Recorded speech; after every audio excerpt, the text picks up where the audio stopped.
2010년 5월경 부산의 한 주택 집주인이었던 60대 박씨 여성과 세입자였던 40대 김씨. 당시에 이 김씨는 박씨 소유의 주택 바깥채에서 세를 주면서 살고 있었어요. 그런데 이 집주인이었던 박씨, 자기 이 주택을 딴 사람한테 판 거예요.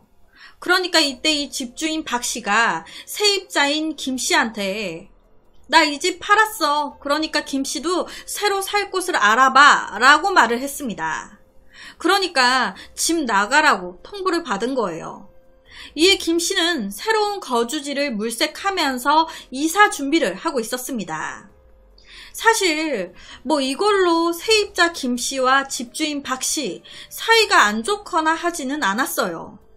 두 사람 사이에 크게 문제는 없었습니다. 그렇게 문제의 5월 18일 오전 9시 45분경 차를 몰고 가고 있었던 이 김씨, 길거리에서 박씨 여성을 보게 된 거예요. 아줌마 어디 가세요? 그리고 이때 박씨는 김씨한테 부탁을 하나 하게 됩니다. 저 김씨, 나 저기 버스 정류장까지만 좀 차로 태워주면 안 되나? 아, 네, 태워줄게요. 타세요.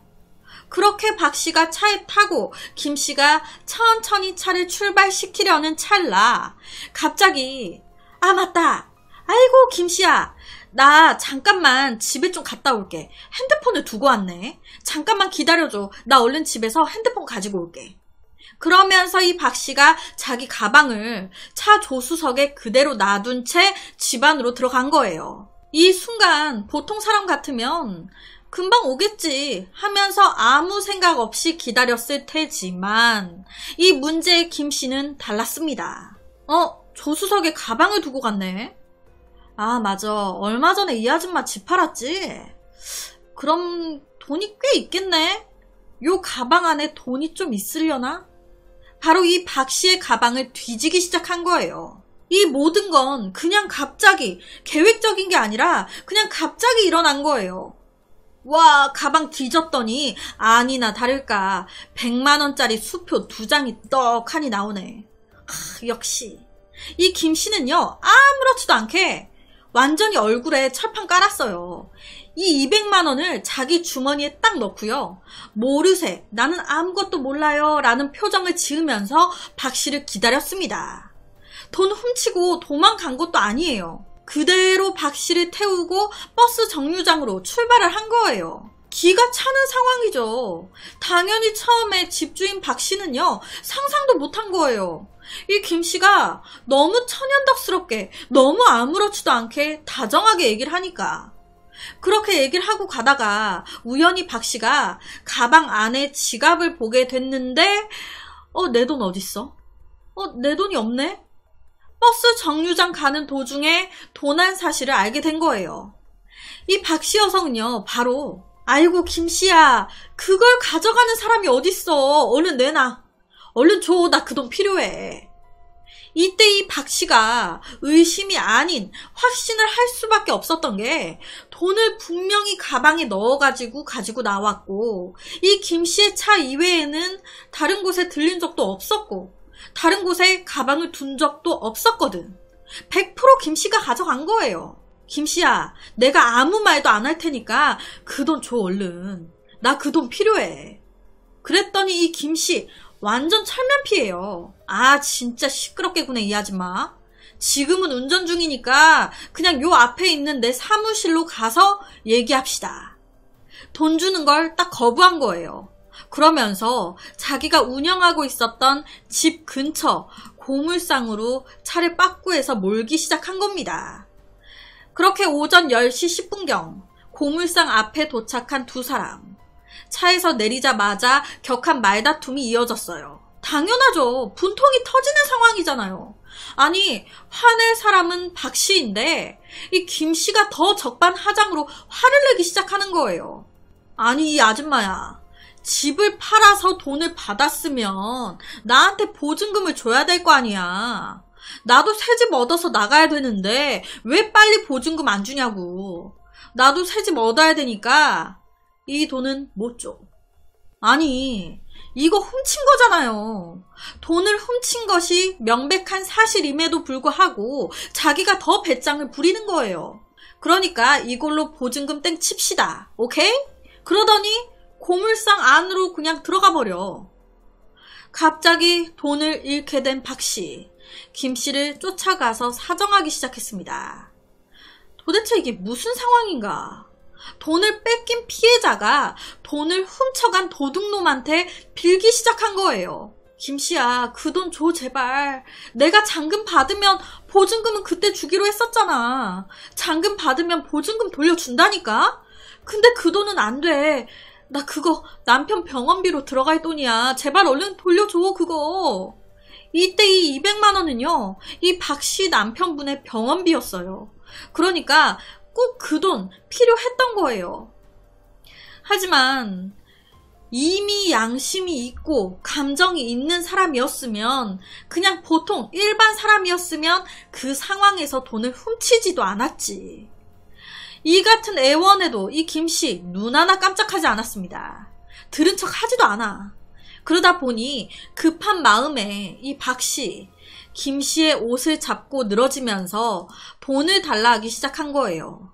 아씨, 이 아줌마가 왜 이래 진짜. 놔! 안 준다니까. 나 써야 된다고. 건장한 40대 남성이 내두르는 손짓에 고령이었던 이 60대 박씨는 그대로 바닥에 내동그라졌고, 이에 화가 난 박씨도 언성을 높이기 시작한 거예요. 아이고 진짜 적반 하장도 유분수지. 김씨 그러면 안 돼. 내가 수표 훔쳐간 거 하고 지금 나 때린 거 이거 내가 다 진단서 끊어가지고 경찰에 신고할 거야. 그러면 김씨 어떻게 되는지 알아?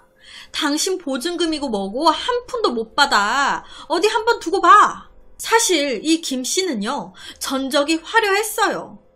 범죄를 처음 저지르는 사람이 이런 짓 할 수 있겠습니까? 갑자기 이렇게 돈을 훔치는 게 쉽사리 되는 게 아니잖아요. 전과가 있는 남자였거든. 나 이미 전과가 있는데 이 아줌마가 또 신고하겠다네. 어우씨, 신고해버리면 나 의심의 여지도 없이 절도와 폭행, 이걸로 또 감옥 가야 되는데. 나 감옥 가기 싫은데. 그래서 이 김씨는 박씨를 갑자기 밀치고는 그 위에 올라타서 제압한 뒤에 목을 조르기 시작했습니다. 이 김씨는요, 밝혀진 것만 하면 이전에도 상해, 업무방해, 성폭행 등 여러 건의 범행 전적이 있었어요.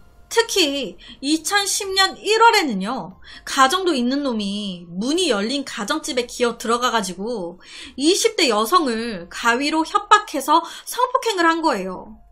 더 끔찍한 건 이때 이 피해 여성의 집 안에 가족들이 모두 자고 있었다라는 겁니다. 이걸 알면서도 그 짓을 한 거예요. 끔찍한 전적이 있는 악마 같은 새끼. 이걸로 감옥을 몇 년을 갔다 왔어. 그러다 보니까 또다시 감옥에 갈 수 없었던 거예요. 왜? 가기 싫으니까. 그러니까 너도 그냥 죽어. 아니, 이 60대 박씨 여성이 미쳐서 날뛰는 이 40대 남성을 어떻게 힘으로 해보겠습니까? 목을 조른 지 얼마 지나지 않아서 이 박씨 여성 사망했습니다. 사망 사인은 경부 압박에 의한 질식사. 이 김씨는요, 사망한 박씨 여성을 확인하고 시신을 그대로 고물상에 방치했습니다. 그리고 다음 날인 2010년 5월 19일 오후 2시경 피해자 박씨 여성의 지갑 속에서 15만 2천 원을 꺼내서 챙겼어요. 15만 2천 원. 사건이 발생하고 이틀 동안 이 김씨는요, 무슨 생각인 건지 사망해 있는 이 박씨 여성의 시신 손도 대지 않았습니다. 그냥 그대로 고물상 안에 방치했어요. 그리고 2010년 5월 20일 드디어 본색을 드러내기 시작했습니다. 이 김씨 정말 제정신으로는 절대 할 수 없는 끔찍한 짓을 하기 시작한 거예요. 자기 나름대로 생각을 했겠죠. 이 시신을 어떻게 해야 할까? 어떻게 해야 안 걸리게 조용히 시신을 없앨 수 있을까? 그렇게 자기 딴에 이틀간 고민해서 생각해낸 방법이 시신을 물에 넣어 삶은 다음에 이게 이제 사람을 삶아버리면 살이 연해질 거 아니에요. 그러면 그 상태에서 완전히 살을 분해해 강물에 버려야겠다. 라고 생각을 한 거예요. 시신을 물에 삶는다는 게 어떻게 인간으로서 이런 생각을 할 수가 있는 건지. 이 김씨, 고물상을 운영하고 있었다 보니까 시신 훼손에 쓸 도구들을 구하는 거 그렇게 어렵지 않았습니다. 그렇게 새벽 2시 30분 이 김씨는 끔찍한 계획을 실행에 옮기기 시작했어요. 이 김씨는 고물상 옆 식당 뒷마당에서 업소에서 쓰는 대형 버너를 가지고 와 고물상 안에 설치를 했습니다. 그리고 그 위에 커다란 드럼통을 올려놓고 피해자의 옷을 모두 벗긴 뒤에 알몸 상태로 드럼통 안에 넣었어요. 그리고 거기에 물을 붓고 버너에 불을 붙여 끓이기 시작한 거예요. 이게 중국도 아니고 우리나라에서 이게 무슨 일입니까?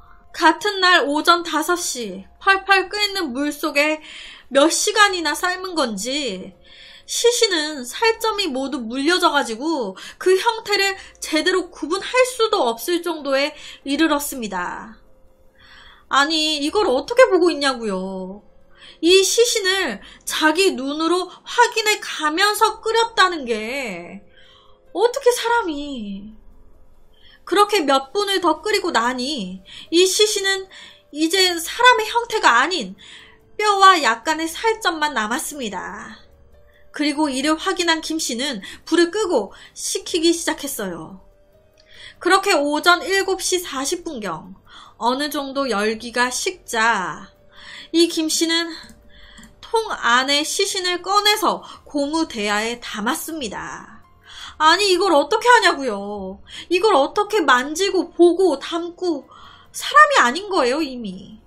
사람이라면 이런 일, 이런 범행 자체도 못할 뿐더러 이런 시신 유기 절대 못하고 생각도 못하고 만지지도 못하고 보지도 못하죠. 그 후에 김씨는 고무 대야에 신문지를 덮은 뒤에 이것을 들고 고물상에서 약 5분 정도 거리에 있는 김해 불암교 중간 지점까지 걸어가서 다리 아래 강물 속에 던졌습니다. 정말 천벌 받을 짓을 한 거예요. 김씨는 자기 손에 억울하게 살해된 피해자의 시신을 이렇게까지 훼손하면서 사실상 이 피해자 박씨를 2번 죽인 겁니다. 여기서 더 끔찍한 건 이런 모든 짓을 한 김씨 전혀 죄의식 따위 없었다는 거예요. 사람을 죽이고 끔찍한 방법으로 유기한 사람이 맞나 싶을 정도로 김씨는 태연하게 고물상에서 일하는 사람을 데리고 함께 나이트에 갔습니다. 춤추고 술 마시고 여자 끼고 놀고 이런 끔찍한 짓을 하고 아무렇지도 않게 놀고 자빠졌던 거예요. 그렇게 막 다 쳐놀고 나이트에서 계산을 하는데 이때 이 박씨 여성의 가방에서 훔쳤던 수표를 쓴 거예요. 그렇게 얼마 지나지 않아 피해자 박씨 여성의 가족들이 실종 신고를 넣었습니다. 개모임에 나갔던 박씨가 갑자기 연락도 끊기고 집에도 안 들어온다고 이상하다고 신고를 한 거예요. 그렇게 경찰의 조사가 시작이 됐고 박씨 여성이 가지고 있었던 수표의 사용처를 추적한 끝에 얼마 지나지 않아 8일 김씨 검거가 됐습니다. 이런 끔찍한 짓을 저지른 김씨, 결론적으로 무기징역이 떨어졌습니다. 이거는 죽인 것도 끔찍한데 유기 방법이 너무 잔인했어요. 사형감이 아닌가. 죄의식도 없었단 말이에요. 무기징역으로는 모자른 것 같은데. 거기다가 놀라운 건 이 피해자 박씨 여성, 평소에 범인 김씨는 물론이고요. 이 김씨의 부인이랑도 친자매처럼 가까운 사이로 지내면서 김씨 가족들한테 이 박씨가 굉장히 많은 도움을 줬었다는 거예요. 그러니까 자기를 정말 많이 도와준 사람을 이딴 식으로 대한 거예요. 감정이 없는 사이코패스인가? 제가 얼마 전에 페이스북 이런 데서 이런 걸 봤어요. 요새 VR이 엄청 발달이 되고 있잖아요. 실제 상황처럼 놀이기구도 타고 공포게임도 하고 VR이 여러 가지로 발달되면서 이 범죄 가해자들이 처벌을 이 피해자들이 당한 걸 똑같이 실제처럼 이제 반대로 범인들이 당하는 그런 VR이 개발이 된 거예요. 그래서 이 피해자들이 그 끔찍한 순간 느꼈을 공포감과 고통을 그대로 이 가해자들이 느껴보는 거예요. 죽일 때 희열을 느꼈다고? 반대로 네가 죽임을 당할 때도 그놈의 희열이 느껴지는지 보자. 드라마인가 뭐로 이렇게 나온 것 같은데 정확히는 모르겠어요. 이걸 보면서 괜찮다라는 생각을 했는데 드라마는 드라마겠죠. 여튼 그래서 오늘은 2010년 일어난 한 끔찍한 악마에 대한 이야기를 가지고 왔습니다.